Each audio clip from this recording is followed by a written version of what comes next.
یہ سوال حیا کے خلاف ہے اور میں حیا کے خلاف سوالات نہ پڑھتا ہوں نہ اس کے جواب دیتا ہوں، لیکن چونکہ یہ سوال بہت زیادہ لوگ پوچھتے ہیں تو میں نے ہمت کر کے آج یہ پڑھ لیا ہے، اور اس میں لوگ غلط گائیڈ بھی کر رہے ہیں، تو اس لیے میں اس کا جواب دے رہا ہوں کہ اسلام میں کوئی خاص طریقہ نہیں ہے اس کا، اس پہ فالتو کتابیں لوگوں نے لکھی ہوئی ہیں، پتہ نہیں کیا کیا، وہ ایسے ہی لوگوں کی آ رہا ہے۔ تو یہ چیز نیچرل ہے، جیسے کوئی پوچھے کھانا کھانے کا طریقہ کیا ہے، تو بھائی منہ میں نوالا ڈال کے چباؤ، نگل لو، خود بخود فطرت سکھاتی ہے انسان کو، تو ایسی زوجہ کے قریب فطرت خود سکھا دیتی ہے۔ ہاں، شریعت نے جس طریقے کو حرام قرار دیا ہے وہ سب کو معلوم ہے کہ جو ہے وہ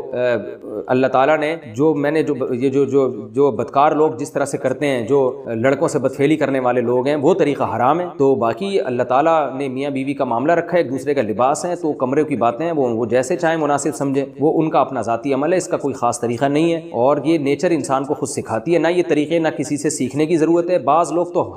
حد درجے کی بے شرمی کرتے ہیں، وہ شادی سے پہلے جو ہے وہ فحش فلمیں دیکھتے ہیں تاکہ ہمیں طریقہ آ جائے، یہ انتہائی درجے کی بےہودگی ہے، انتہائی درجے کی ایک لعنتی عمل ہے۔ تو یہ کوئی خاص طریقہ نہیں ہے، میاں بیوی ایک دوسرے کا لباس ہیں، وہ جس طرح سے ایک دوسرے کو سیٹسفائی کر سکتے ہیں وہ کر لیں تاکہ ان کی توجہ کسی اور طرف نہ جائے، وہ حلال کی تسکین ان کی بند کمرے کے اندر ہو جائے، اور یہ باتیں لوگوں سے شیئر بھی نہیں کرنی چاہیے۔ آج یہ بھی ایک حرام کاری ہو رہی ہے، میں بہت سخت الفاظ استعمال کر رہا ہوں اس لیے کہ یہ، اور میرے پاس کوئی ہلکا لفظ نہیں ہے۔ وہ کیا ہوتا ہے کہ مرد اپنی زوجہ سے ہم بستری کر کے اس کے راز دوستوں کے سامنے فاش کر رہا ہوتا ہے، میں نے ایسے کیا، میں نے ایسے کیا، لڑکیاں بتا رہی ہوتی ہیں اپنی فرینڈز کو کہ میرے شوہر نے میرے ساتھ ایسے کیا۔ یہ بہت لعنتی عمل ہے۔ آپ صلی اللہ علیہ وسلم نے فرمایا جو عورت اپنے شوہر کے راز یا شوہر بیوی کے راز فاش کرتا ہے اس پر لعنت ہے، حدیث کا مفہوم ہے یہ۔ تو یہ بند کمرے کی میاں بیوی کی باتیں، جس طرح سے وہ ایک دوسرے کو سیٹسفائی کر سکتے ہیں وہ کریں، ایک دوسرے کے لیے وہ حلال ہیں، اور بس وہ طریقہ جو لڑکوں سے بدفعلی والا طریقہ ہے وہ طریقہ اسلام میں حرام ہے۔ اور اسی طرح اورل سیکس پہ بھی میں ایک کلپ ریکارڈ کروا چکا ہوں، وہ بھی سن لیا جائے، یا علماء کی جو اس بارے میں رائے ہے وہ دیکھ لی جائے۔ تو اس کے علاوہ جو بھی ہے میاں بیوی ایک دوسرے کے لیے اللہ نے حلال کیے، کوئی خاص طریقہ نہیں ہے، اور یہ حیا کی باتیں، ان کو بند کمرے کے اندر ہی رہنا چاہیے ان چیزوں کو۔ اور اس کے لیے جو فحش فلمیں دیکھی جا رہی ہیں یہ بہت غلط حرکت ہے، اور اس کو نا ایک ایجوکیشن کا نام دے دیا گیا اس زمانے میں، اور سیکس کی تعلیم کے نام سے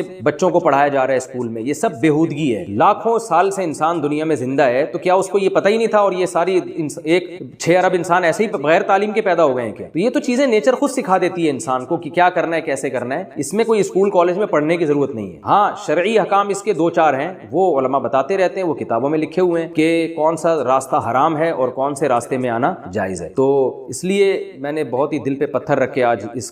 کلپ کو ریکارڈ کروایا ہے تاکہ لوگ اس بارے میں غلط طرف نہ جائیں اور ایک چیز کو ایک بہت بڑا ایشو نہ بنا لیں لوگ۔ شہد کھانے کا صحیح طریقہ کیا؟ صبح خالی پیٹ شہد کھا سکتے ہیں؟ نیز شہد کھانے کا سب سے بہتر طریقہ بتا دیں۔ محمد اسلام بہار سے۔ محمد اسلام صاحب، آپ نے مجھے حکیم سمجھا ہوا ہے، میں حکیم نہیں ہوں، نہ میں ڈاکٹر ہوں۔ شہد جس طرح سے کھائیں کھا سکتے ہیں۔ اچھا، شہد کے فضائل میں اتنی بات تو ثابت ہے کہ اس میں شفا ہے، باقی کھانے کے جو طریقے حدیثوں میں بیان کیے جاتے ہیں نا، یہ ضعیف من گھڑت حدیثیں اکثر، کہ جو خالی پیٹ شہد کھائے گا اس کو یہ فائدہ ہوگا، ایسی کوئی روایتیں نہیں ہیں، موضوع من گھڑت روایتیں ہیں۔ کچھ شہد کے بارے میں حدیث صحیح بھی ہے، لیکن عام طور پر جو حکیموں کی کتابوں میں حدیثیں لکھی ہوتی ہیں اکثر من گھڑت ہیں۔ تو شہد کھائیں، بس نہار منہ کھائیں، ناشتے کے بعد کھائیں، یا آپ جانیں، آپ کا پیٹ جانے، آپ کے محلے کے ڈاکٹر یا حکیم جانے۔ تو میں تو آپ کو یہ بتاؤں